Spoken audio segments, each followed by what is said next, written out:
Hey, I don't think I can do the show tonight. Your hand My hand keeps cramping up. killing me. Yeah, me too. Is your elbow? Yeah, ow. Oh, Ow. I'm getting another attack. yeah. Oh, yeah.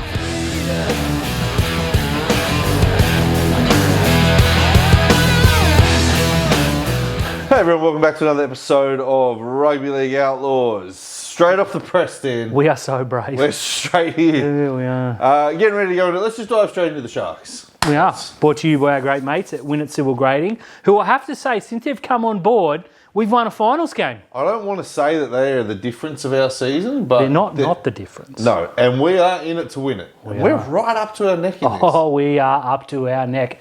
Right there. Oh, it just feels so good. I'm just going to sit like this. Now, I just want to talk to you on the weekend about the halves. Yep. Game against the Roosters. Both our halves, I thought, had okay games. In full disclosure, I gave Braden Trindle man of the match. Yep, agreed. Upon review, could have been talked into Adam Fanua-Blake. I thought he was absolutely enormous. No arguments. But I gave it to Trindle because his first half, that 5-minute period, it literally won us the game. Yep, agreed. But Nicho Hynes has come under scrutiny because it's a finals game and he didn't get a try assist. But he took the most runs of any half on the field. He made the most metres of any half on the field. He looked more threatening than any half on the field when he ran the ball. Yep. And he literally put Angus Crichton into the ground so many times. And when the game was at a frustrating point for Cronulla, he slammed Teddy to the ground and gave a penalty away just to let the Roosters know that he weren't messing around. That was I maintain this. Everyone blew up about it and said that was a stupid penalty to give away from Nicho. That was tactical. Yes. I am not one to shy away from bagging Nicho Hynes or any player for that matter when they deserve it. I cannot believe the pile-on from Sharks fans. Non-Sharks fans I get. They're jealous. They just decided they hate Nicho because some bloke was drinking on a podcast and said it once, and they've gone, well, that guy must be right. Well, listen to us on the podcast. We say smart things every now and then. Every now and then. I thought Nicho Hynes was fantastic the other night because everything you said and then some. Defensively, they ran at him with a pretty handy left side back row, and Angus Crichton couldn't break him down. Nope. Their first two tries, their only two tries were like, I wouldn't call them fluke tries. No. I mean, the Mark Nwanga-Nikitaze one, he just stood right out of it. It was good. And the second one came from a kick behind the line. Spot on. 10 points against the Roosters. I'm taking that all day, every day. This is the Roosters team that went to Melbourne and put 40 on them. Yeah. They then had to go and play their arch rivals, the Rabbitohs, who wanted to end their season and put 36 on them. They absolutely flogged them. I know people are saying that Cronulla's attack going into the finals hit a new gear and their defensive mentality seemed to have changed. But the Roosters had more, like 3 weeks to go, Cronulla were home and hose. We knew we were making the finals. The Roosters were looking over their shoulders. They had to find another gear. They did. And they found 2 gears. You look at the betting odds going in, and there's a reason that they were almost $1 shorter than us. Yeah. And all I heard all week is you guys are going to get flogged. You can't win a finals game. The Roosters are dangerous. They can win the comp. Then we whistle them, and all I've heard is, oh, well, you only beat the Roosters. Rugby league fans are fickle. I get it. It's fun. It's easy to criticise. Fun too. But come on. At some point, you got to look at that Sharks thing and just say, well done. Yeah, and it's like 5 versus 8 and 5-1 comfortably for a reason. Yep. That's the way you look at it. I thought both the halves were really good. I thought Brayley, went under the radar. Now, I don't know, did you watch on 9 or Fox? 9. So I was watching it on Fox, and they were talking about Brayley making his 1,000th tackle. Yeah, oh yeah. And they're like, he's at 999, and then like 6 tackles later, Brayley made all 6, and they're like, when's he going to make his 1,000th tackle? And then Greg Alexander goes, he's on 1,007. So I thought Brayley was really good though, and that's the 4th year in a row. No other player has made 1,000 tackles 4 years in a row except Blake Brayley. So big pretty good. I thought he was good. I thought Will Kennedy was very good. Yeah, he's fine. Now, positional play on that Angus Crichton try, really annoying. Like, I get it. You're in the defensive line, but you don't move up in the defensive line. Yeah, you should stay 10 metres out or on the try line. You stay in the goalie. Everyone else moves up. You stay. So when they put the grubber kick in, you're there for it. But Kennedy moved up. Sam Walker saw it, puts the kick in behind. That's something that needs to we got to. Yeah, it's going to be there. I thought our spine was really good. I thought Jesse Colquhoun was awesome in the middle of the park. Adam Fanua-Blake, as I said, I thought he was mesmerising. Yeah, he was brilliant. Toby Rudolph was brilliant. Amazing. So Rudolph saved our season against the Dolphins and then extended our season against the Roosters. 2 biggest plays of the year. Yeah, and they're both by Toby. No surprise. He's an all-effort player. He was fantastic. You're right. I thought Fanua-Blake did everything you could ask of him. The game was gone at one stage. Yeah. In that second half, I joked we couldn't get out of our 30. You were right. We could barely get past the 10. Yeah, Nico was kicking the stripe out of the ball and it was dropping just over halfway. Yeah. They were starting in our territory. The first 3 sets, after we had the ball, the Roosters started at the halfway line or better. And they were killing us. Yeah. And I'm yelling, get Fanua-Blake on. And they were talking about it. But God, it's early. Pull the trigger. Yeah. Nicker is on there. He throws them both on. Nicker takes first hit up, breaks a tackle for the first time in that half. Then Fanua-Blake makes 20 minutes and it's all Cronulla. I thought, and I discussed this with you off camera, I thought that was the best Craig Fitzgibbon has ever coached the game. And he won over his mentor. Yeah, and I'll say this as well. In the first half, Nafu White was absolutely killing us in the middle of the park. And who did he put on? Oregon Kaufusi. Yep, Kaufusi. And what happened? We controlled the ruck again. Kaufusi's defence is outstanding. He did have that one error, but I thought otherwise was pretty darn good. Cool. You know who else had an error in that game? Teague Wilton. He catches that ball, he scores first.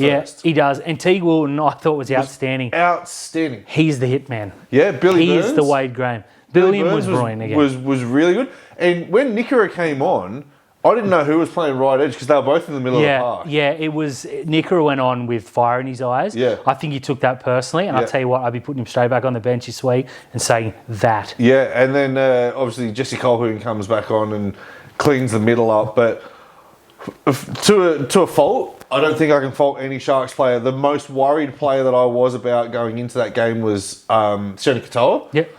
Not for the fact of anything. I mean, he's been in pretty poor form, but 5'10" against 6'6" on a trampoline. Yep. And outstanding in the air. They took Tupou out of the game. Yep. I barely noticed him. I know he had some good kick returns, but you can't cut that out. It's impossible. I'm going to say something to upset you. Yeah, 1 second. Twice in the air. Yeah. Katoa. I said, and I'm not even joking, that's his best game of all time. Now, I know it's not, but in terms of what we asked him, flawless. I'm going to say something that's going to upset you. Yep.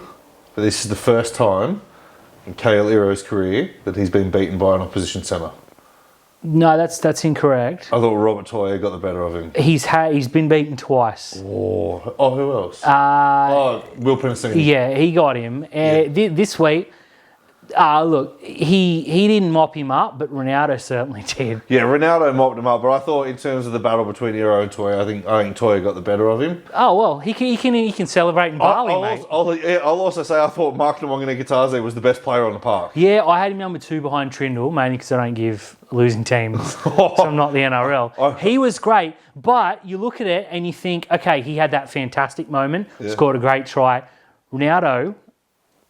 He 10-10'd him. They were both flawless. They were, but anytime Mark got the ball, it was like, all right, great, he's tackled. No, he's went another 15 metres. He's like 6 metres in the air. He's in row 3, waving to the ladies and kicking the ball back. Yeah. He's a freak. And it was like, he caught the ball, hit the ground, bounced up, made 15 metres. How? Yeah, he's just one of the best players in the game right now. Now, you mentioned this when we were having dinner earlier, but our bench. Yep. The impact of our bench, and that had no Tom Hazelton. I'm saying it, Terry. We got the best bench in the competition. Yeah, I mean, I had a look at the Raiders bench. They're packed fighting, but their bench is... And the Broncos as well. Obviously, they've got some big bodies, but when it comes to their bench, they lose. And this is the reason why they're flogging Payne Haas to death. Yeah, exactly right. So who misses out? Hamlin-Uele. I am tempted to say Kaufusi, but I think Kaufusi offers something that the other middles don't off the bench. I think that Talakai is undroppable. Yep. Toby and Fanua-Blake, absolutely undroppable. You need Britt Nicker there. If they drop Billy Burns, I'm going to be down there with a sign that says, don't do that, that's not justified. Yep. I think Hamlin-Uele's, he's been good the last 4 weeks, but I think he's moving on. Mm-hmm. He's been good, but not great. Tom's been great. This is the kind of thing as well, is if you had Hamlin-Uele as your 18th man, there's going to be a physical game against Canberra, and you have to activate 18th man Hamlin-Uele, whereas they're going to activate 18th man... Who? Or they've signed a Brayley and it's not the good one. So Yeah, but that's for next year. Though. yeah, but I just wanted to get that on camera. Yeah, so I'm not sure. If it was me personally, I think I'm leaning towards either Hamlin or LA, or you don't change your winning formula and Tom Hazelton goes to your area command. One or the other. Every other player has to go. I saw someone mention Colquhoun's name, and I will find you. Yeah. How do you rate our chances in Canberra? We'll talk about it a little bit later in the tips, but I'm a lot more confident than I would have been this time last week. Yeah. Because one, we did what we did to the Roosters and the Bulldogs, don't forget. And Canberra, okay, there's two ways this can go. They had the game won twice and they celebrated twice. Emotionally, they should be sitting in with a week off in a prelim with their feet up. They're going to come, albeit home, with a Sharks team on what, a 4-game win streak. That's got to mentally hurt. And physically, that extra 10, 12 minutes against Brisbane in the semi-final is going to hurt. I know they rested the week before. Cronulla has zero excuses. I'm 51% confident. Canberra should win. They should win. They're the minor premiers. They're the big favourites. They're at home. They're coming off a rest, sort of. They should beat us. Cronulla play better under those circumstances. I'm confident. Can you remember who the last minor premiers to go out in straight sets are? No, I can't. St George Illawarra of 2009. That's a long, long time. That is a long, long time ago. Well, there's history there. There's history to be made. Now, Flegg, let's quickly get into the Jersey Flegg boys. Unfortunately, lost to the red hot Melbourne. Melbourne are going to romp this comp. Yeah. If anyone other than Melbourne wins this, it would be a grave injustice. Yeah. But, you know, at the beginning of the game, someone said to me, how are you feeling? I said, I think we can give Melbourne a shake. We're down 30-0 after 5 minutes. I thought, in the grand final. Yeah. I didn't say what game. No, we play Penrith this week. I think it's 11 a.m. or 1. Yeah, it's 1 o'clock. 1 p.m. Or 12. The girls play beforehand. I think it's 11 and 1. Penrith are very, very, very good, and they probably should have finished above us, except, you know, Cleary rested so many players. They're the second and third best team in the competition. Whoever wins will deserve to be spanked by Melbourne a week later. I think we can do it. We've put Polo back, we put Fartilli, we put Couts back. Didn't get us anything this weekend. But you look at Melbourne, they made... Imagine how bad it would have been if those three didn't play. Every time Melbourne made a try, made a line break, 4 of them were there to our 1, and they just were scoring tries for lols. It was what it is. They're probably too good, but they'll have 2 rest weeks in 3 weeks. So I'm hoping that gets them. Cronulla a great shot. The Harvey Norman team finished 4th. We played beforehand. It's at Cogra. I think I'm going to go out there. I think it's 11 and 1 or 10 and 12, whatever it is. So we play Mounties. It's a prelim. The winner of that will play Newcastle and whoever. Newcastle are going to win. Steelers, yeah. Steelers are a good team, but Matty Studden. Yep. We're a crack at both. We're in 2 prelims here on the weekend. The Jets got dusted a couple of weeks ago. We're in pretty good stead, let's be honest. Pretty good shape. I don't mind it. Then the girls, the NRLW. NRLW are in a Do or die? semi-final. Do or die major semi-final. Against Cowboys, Townsville. Yeah. 4 o'clock, I believe. In a game, we should have beaten Townsville at home, the Cowboys at home this year. But our home record is diabolical, so I'm glad we're playing up there. The winner of that game, I believe, will lose to the Roosters next week. Correct. But again, if we make prelims in all 3... Plus the boys. If we beat the Cowboys, we will lose to the Broncos. Gotcha. Whatever. Yep. That's going to be the grand final. But if you said we're going to make 3 prelims, plus we've still got the blokes in play. Now you said for the girls that we had the. There's a little bit of trivia for you before we move on to the next segment. Go on. But the girls had the worst. Well, one of the worst home records in the NRLW. Yep. Obviously, you only play 5 games at home. Yep. How do you think the Sharks' home record went this year? There are a few losses there that were frustrating. I can think of 2. Yeah.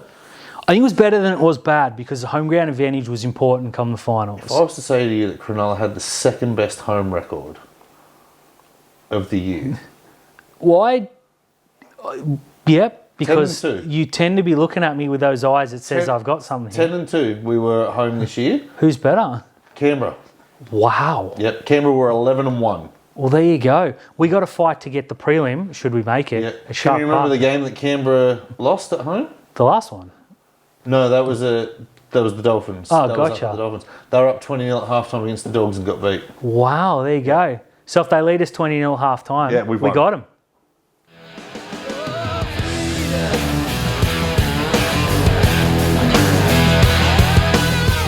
Dan, Talk to me, Terry. we've talked the fun stuff. We have. Let's talk the rest. Let's talk serious. I'm going to headbutt you so bad. I'm going to shoulder charge your face. Ooh. Neither of us will get suspended. You might. I will. You might. I'm cool. How is that possible? So, sorry, ladies and gentlemen. I was in the shower when this happened. Ooh. And I had the game on. And I saw the headbutt. And I'm like, he can get sent off here. And then the ref went, come here. And he sin-binned Hudson Young. And I was like, well, obviously I'm not seeing what's happened. So I've got out of the shower, watched the replay, and I still don't know how Reece Walsh wasn't sent off and why Hudson Young was sin-binned. I can tell you why Hudson Young was sin-bin, because it's been a sin-bin all year for players. Pushing the head, everything else. But he went up and instigated that. All Hudson Young had to do was just stand there and clap. He didn't have to keep walking at Reece Walsh. True. But he got up in his grill, Walsh headbutted him. Yeah. That's a sin bin of, don't do it, like you're a knob. Yeah. Right? I get that. But the obvious play there was to sin bin Hudson Young and then to send off Reece Walsh. How the hell that was a penalty to Brisbane? Yeah, the precedent was set with the head rub. Yep. A couple of weeks ago in Melbourne, we sat here and said, this is going to come up and decide a big game. And it has, a major semi-final. Because now, if you come in and rub my head, I do nothing, you get the ball. If I clock you, I get the penalty. We're both going to sit down, but we get the ball. 2 minutes to go in a grand final, if someone says something, I'm drop kicking them. And then say, hey, well, our penalty. Ridiculous refereeing. Yeah, I didn't like that. Fair enough, if you're going to sin bin Hudson Young, if you're going to sin bin Hudson Young for a sledge, and Reece Walsh is going to get sin bin for a headbutt, and you're going to penalise the guy for the sledge. These things aren't. No, the headbutt far outweighs. Now, I've seen a lot of people here criticise Ashley Klein, right? Yeah. I want to take the criticism away from Ashley Klein for a second. Klein's in the middle of the park when this happens, right? It's a split-second thing that happens, then everyone rushes in. Yep. Ashley Klein has to process what's going on here. At the same time, he's got both touch judges, an independent doctor, and the video referee in his ear. There's about 6 or 7 people that communicate to Ashley Klein. The timekeeper's got to communicate to him, because sometimes the seconds will be out from the clock on the big screen and the clock everywhere else, right? There are so many people communicating to Ashley Klein through... So he's got a split second. So the first thing that he does is... you hear him say to... And it's Chris Butler. Yeah. Who's the first full time... You hear him say to Chris Butler, I think I saw a headbutt. And Chris Butler goes, yeah, you saw a headbutt. It's a sin bin. The onus there is not on Ashley Klein. He can only do what he's advised. Unless he turned around and blew the penalty straight away and sent the guy off, that there comes down to Chris Butler. Yep. Sure. Now, how Chris Butler turns around and says, well, Hudson Young instigated this with a sledge and then he got headbutted, so it's a penalty against Hudson Young. That's not on Ashley Klein. He is just... Because if he goes against Chris Butler, Klein's dragged over the... And at that time, he shouldn't. He should have gone. Over the should have gone against him. Yeah, what he should say is, Chris, what's your thought? Because I'm going the opposite. Yeah. Remember on The Simpsons where it says, do opposite of what Bart says? Do opposite of what Chris Butler says. The headbutt was as clear a headbutt as you'll ever see. Now, there wasn't a lot of force in it. No. Doesn't matter. No. It straight up doesn't matter. I put a poll up and there was about 500 responses. About 70% he should have been sent off. Now, I'm glad he wasn't, because what we saw in the end was absolute genius. Yeah. But should never got to that. He should... And then for them to not suspend... Now, I have 2 thoughts on this. One, it's ridiculous. But 2, in June, I think it was, Morgan Smithies was being tackled by, I think it was Polly? No, Terrell May. Terrell May. And has headbutted him. Nothing's happened. He got a $1,500 fine. And Ricky Stewart's saying there, oh, well, headbutting's, not part of our game. Well, it's been part of your game, mate. Yeah. The NRL gave themselves an easy out, a precedent. They can say, hey, look, they're the same punishment. No one can argue. Yeah, so there's 2 things from me now before we move on. Ricky Stewart's a hypocrite by saying, oh, I guess we're allowed to headbutt now. Bro, you started it. Yep. So you deal with it, right? The second thing, and a tweet was sent to me, or a private message was sent to me on Twitter today, and I don't know how accurate this is, but Brisbane were armed to the hilt with a legal team ready to go, because if he had been charged by more than what Morgan Smithies was charged, they can go to the judiciary and and revert to this and say, well, it's exactly the same thing. They would have been right. I want the same consequences. So the NRL has again saved face, a la the Nicho Hynes thing, and just went no. Now let's talk about Pat Carrigan. Good guy, Pat Carrigan. Hasn't been charged since 2023. Gotcha. It's a while. Yep. So he's got 2 years clean. Shoulder to the face with force, and he's sin bin for it. How is he facing more time? It's a striking charge. Reece Walsh has been, which is different to shouldering. Dangerous contact. Yeah. I think the headbutt's considerably worse. Carrigan's levelled the guy, shouldered him in the face, and deserved sin bin. Took one look, and I was like, sin bin. 12 and 11. Perfect. It's one. They're not going to fight it because if they fight it, he misses the grand final. That's how I feel. I have no problem with that. You can't shoulder a bloke in the head. But looking at the two together, one should be playing next weekend. One should definitely not be playing next weekend. I think they've got them the wrong way. I also think Brisbane will now be looking at it and going, kind of wish we had lost this game, because if Pat Carrigan was going to miss a game and it was Cronulla, you'd rather at Cronulla than it's going to be Penrith or the Dogs. It's going to be Penrith.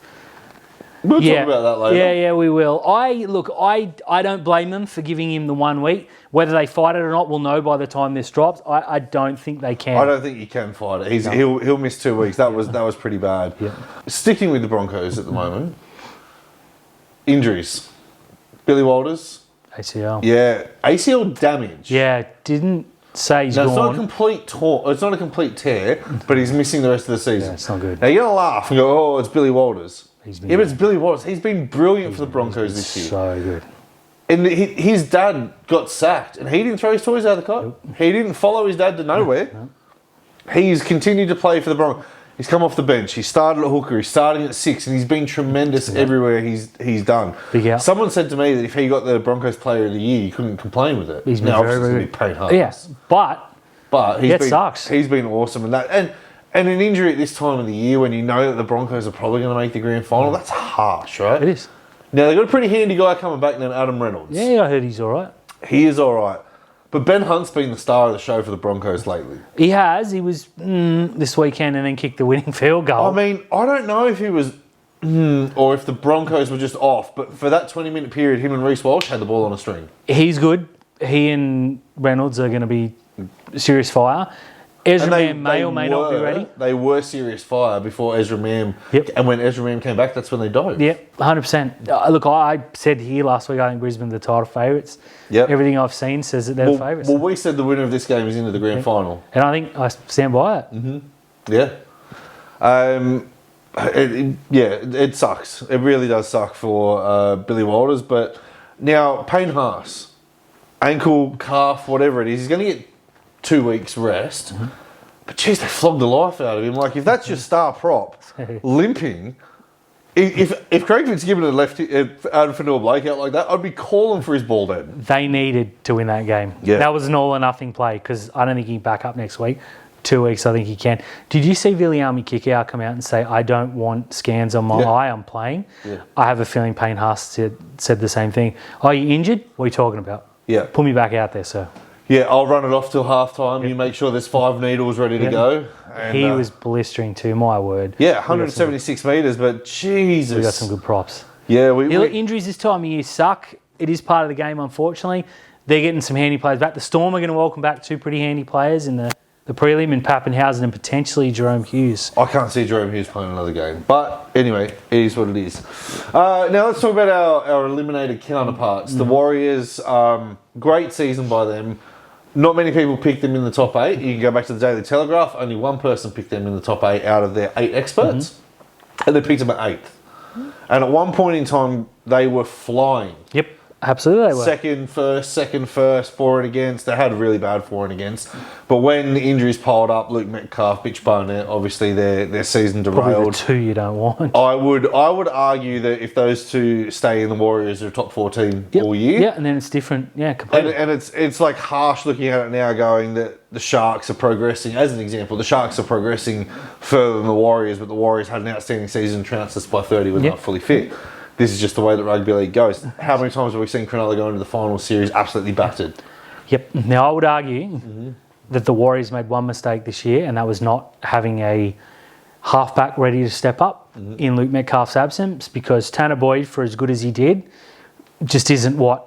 Now, I thought Tamari Martin was that player. Yep. I no longer think that, because he didn't step in either. But they don't have a third option. Like, I'm going to use Dan Atkinson or you know, Billy Walters or Jonah Pezzett. They don't have that third. I think that cost them. Losing Mitch Barnett hurt more than you can say, because the 1-2 punch they had with he and James Fisher-Harris was like Penrith with he and Leota. Yep. Once you lose one, they're not quite the same. The two, they were just smashing everyone in front of them. I don't think they should be disappointed. No. They absolutely. were one win off a top four, and they would have got there if they didn't have those injuries. Yeah, and I mean, like, you're probably arguing that they're fighting for the minor premiership. 100%. Now, okay, it is. They lost at home in the final series. We know how that feels. So I get the frustration. They'll be better for it next year. Metcalf will be fully fit. Hopefully, Barnett will. They've got some good young kids coming through. I think they've got some fodder there. They need to move on. So does every club. I think it's a tremendous stepping stone for the future. Yeah, and I thought it was really good at full time to see, like, Luke Metcalf on the field being hugged by Nathan Cleary. And, you know, obviously, you know, Cleary would have been saying to him, like, come back next season just as strong. Luke Metcalf was going to win the Dally M this year. He was you can't convince me otherwise. He was so far ahead of everyone in the form he was in. What do you think about the Roosters? Because I'm hearing a lot of they overachieved, a lot of they've underachieved. Well, I think the first thing that we need to do is take a shot at Dave Riccio here. Oh, okay. I want to take a massive shot at Dave Riccio because in February this year he wrote an article saying that the Roosters are going to slide down the ladder. Yep. Because they've lost Swally, they've lost Joey Manu, they're losing everybody else. They lost Kiri, they lost this person, they lost that person. They got no halves, they got no depth, blah, blah, blah, blah, blah. So they're going to slide down the ladder. Yep. Then he released an article going into the finals. Now I know he's the Cronulla fan in him, but he said that the Roosters have underachieved and they need to beat Cronulla. Yeah, which you said. Yeah. Like, everybody who's anybody had the Roosters in the... Go back and have a look at the Daily Telegraph. No one had the Roosters in the top four this year. We had them 8th. We had the Roosters 8th. Yes. Nailed it. Straight, we did. And that was an argument between you and I as well, because you wanted to put Souths there. Yep. Just put that in there. Yeah, I don't believe that to be true. But okay. I think they achieved exactly how they did. Yep. If you told me 10 weeks ago that the Roosters are going to finish 8th, I'm like, nah, it's going to be the Dolphins. Yet last week, if you told me they were going to get knocked out of the Sharks, I'd be like, nah, you're silly. I think they're exactly where they are. They're a team that next year is going to be frightening because they've got Robert Toya that's come out of nowhere. Tedesco looks 25 again. Sam Walker's a freak, going to be superstar. Marky Mark on the wing is arguably the form player of the competition right now. And they're adding in Daly Cherry Evans. And Reece Robson.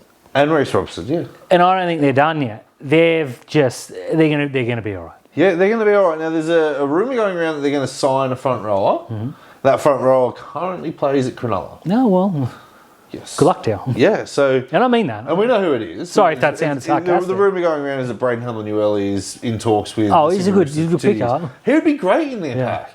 It's fine. They need a bench problem. So, I mean, it is what it is, but I don't think that the Roosters can look disappointed in that season. Obviously, there's going to be games where they go, oh, we probably should have won that. Like Parramatta, when they went and got hammered by Parramatta. That's the difference between them finishing 7th and 8th. Yep, you're right. And you know, 7th, you'd back them to go over to New Zealand and beat them. You would. So, but every team can say that. Cronulla win 2 more games, they're 3rd. Yeah. You know? I think both teams are going to be pretty happy with their seasons. I think they should be. I think for the Warriors, I think the Warriors got more like they got a bit more upbeat, and then also a bit disappointing knowing that they were a top 4 team all year. So. No, I agree. Let's get out of the finals. Let's go to the team right down the bottom of the competition. Let's go to the wooden spoon. Newcastle Knights. We got to update Woody. Yeah, the Newcastle Knights are having a hell of an off season. They are. Trey Mooney, Sandon Smith, and now it looks like they're making the right decision by hiring Justin Holbrook. They're not going to go with Blake Green. They're not going to go with Michael Cheika. They're going to go with Justin Holbrook. What are your thoughts on that? I like it. This should be official by the time this drops. We're getting word that it's done and they're just signing off, getting the press release. Someone's making the graphic, probably as we speak. I think it's their best bet. Now, I don't think Holbrook's a particularly amazing coach. I don't think he's going to turn them around, but he's absolutely the best option of the ones we've heard. I don't think he's going to turn them into like a powerhouse next year. Don't think he has to, though. But I don't think that they're going to win the wooden spoon next year either. And I'll tell you what, we said it as well, the first bit of evidence that Justin Holbrook had the job was when Sandon Smith rejected the Cowboys to to go there. Yeah, so. I think that had more than a little bit to do it. But don't forget, they were playing pretty darn good footy up at the Titans. And then they resold him, and everyone's like, I don't know if I agree with that. And they resold him for Des. Yeah, and then it got momentarily worse. Yeah. Monumentally worse. Monumentally worse. So I like the fact that they've taken this punt. I think he's probably the best assistant coach out there, name-wise. I heard a bit of chatter that Blake Green was under a certain player manager who's, made a bit of a nuisance of himself, and I think that may have come into it. I'm not saying it did, but it may have, to the point where he might not even be at the club next year. I think they want to keep him. They got big raps on Blake Green, but I think Holbrook, they've got to say, it's your show now, mate.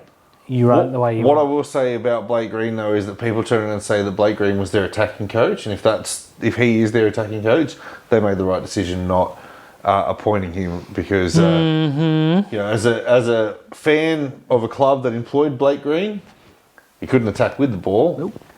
And this year he couldn't attack without it. Spot on. Now just finally, Dan, it's come out that the prelims are going to be on Friday night. Yep.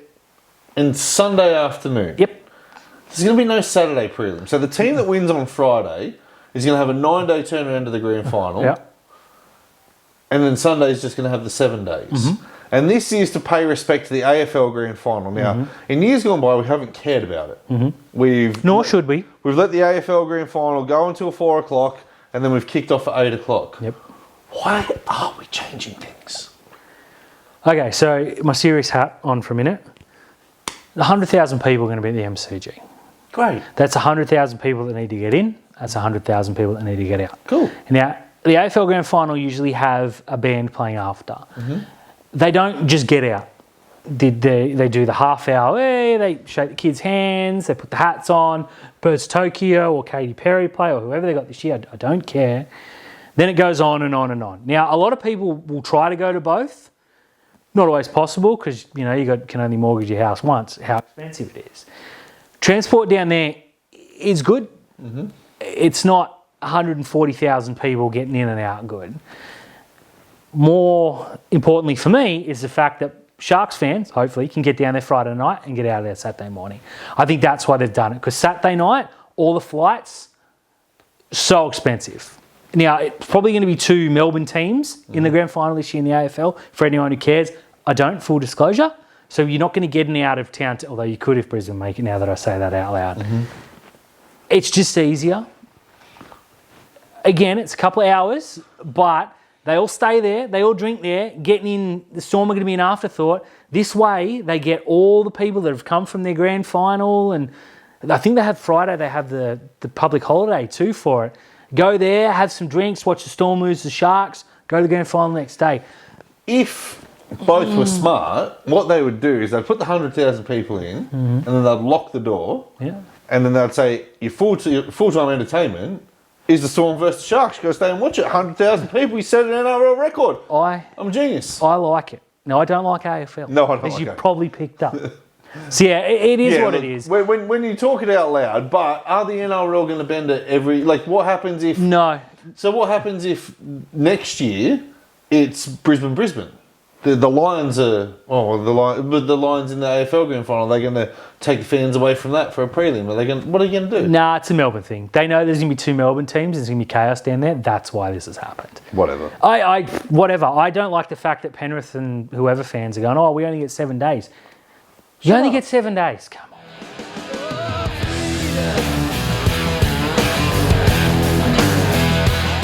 Dan. Talk to me, Terry. Well, I got 2 games to tip. Twins last week, picked perfect round. Let's do it again this weekend. Starting off Saturday night down at GIO Stadium. I will be in attendance. You won't? Nope. I'll be calling the game. No, I won't. No, you won't. I'll be yelling at the TV. You'll be yelling at the TV. The Raiders are hosting the Sharks. Now, please tell us who you are tipping. The Raiders. Why? Jinx, jinx. I will continue the tradition of tipping the Sharks. Look, Canberra, the minor premiers at home, and they had a rest the week before last. They should do Cronulla.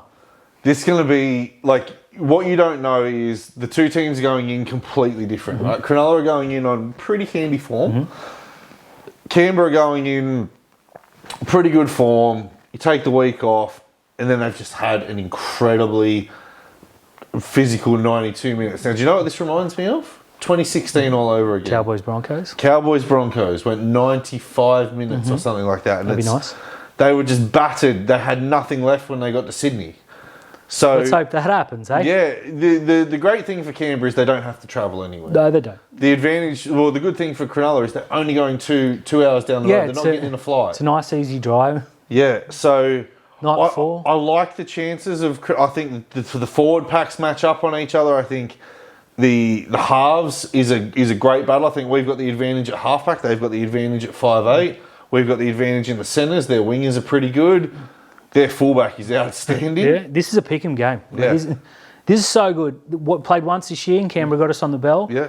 Don't forget in the pre-season trial though, we smashed The them. difference for me in this is having a look at everything on there, and I go back and I say it. It's the battle of the number 9. Whoever wins that battle between Tom win it? Starling and Blake Brayley wins the game. Well, let's hope it's an absolute cracker of a game. Yeah, I think it's going to be a fantastic game, and you never want to lose to Ricky Stewart. Let's go the Sharks. You don't? Well, Canberra for me, jinx, jinx, jinx. Sunday afternoon. Now, again, I look at this and I think the scheduling on this is so poor. If you had Dogs-Panthers on Saturday night, 70,000 people. Yeah, this is good. You're probably going to get 50,000. Yeah, it's going to be huge. 60,000 people. Now, Penrith fans have been chirping, as they should, Should be, yeah. saying that we got to get them in crowd numbers. Probably not going to happen. No. The Dogs have never needed a crowd more than they do this Sunday afternoon. They're going in busted. They're going in as rank outsiders. Oh. I'm writing them off. I think Penrith win by a long, long way. You go out there, you're hurting, you're down, you got 60,000 in blue and white. That's got to do something to you. That will keep the Dogs in this contest. Stephen Crichton out. Is Matt Burton going to the centres? He has to go to the centres. Is Toby Sexton going to play? Toby Sexton has to play halfback. There is no way around it. They look better with him the other night. I want to say this. You and I debated it on Zero Tackle, and we debated it here as well. How they are leaving Reed Marnie out of the team for Bailey Hayward. Yeah, no, Marnie has to start at 9 this week. There's Bailey Hayward no can't play. There's no argument. Bailey Reed Hayward Marnie has could to be not there. step foot on that field this weekend. He's not what they thought he was. If you turn around yet. and they turn around and said, "Oh, Bailey Hayward's a better communicator. Reed Marnie's a better footballer." Yeah. Shut up with the talk. Stick your best player out there, because you know what? Reed Marnie is the type of guy who's going to go out there and talk at the Penrith place, and someone's going to snot him. Yeah, he's the bloke. He's going to go straight to Liam Martin and just call him an ugly prick. He is a finals footballer. They have to. I'm going to tip the Dogs. I hope this game is as good as it could be and should be. Yeah. I just have a feeling that Penrith are just going to mow them. I'm going to tip the Dogs, and I'm going to... Eventually, Lachlan Galvin has to just turn around and go to the haters. Hopefully this is it. I'm going to go the Dogs 18-16. Penrith's Cleary field goal. 1-0.